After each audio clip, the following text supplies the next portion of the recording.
Telugu season 8 నుండి తాజాగా వచ్చిన బిగ్ అతి పెద్ద అప్డేట్ ఏమిటంటే ఈ వీక్ ఎలిమినేషన్లో భాగంగా శేఖర్ భాష ఎలిమినేట్ అయిపోయాడు.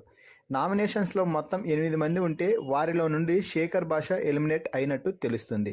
శేఖర్ భాష కంటే వరస్ట్ కంటెస్టెంట్స్ బిగ్ బాస్ హౌస్లో ఇంకా చాలామంది ఉన్నప్పటికీ సరైన పిఆర్ టీం లేకపోవడంతో పాటుగా ఈ వీక్ శేఖర్ భాషకి బిగ్ బాస్ సరైన స్క్రీన్ స్పేస్ కూడా ఇవ్వలేదు.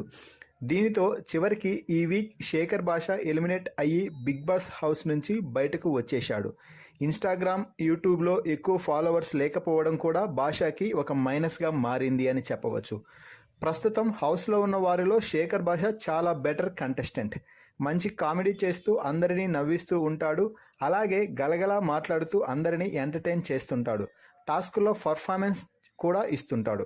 అయితే ఏం జరిగిందో తెలియదు కానీ ఈ వీక్ అనూహ్యంగా శేఖర్ భాష ఎలిమినేట్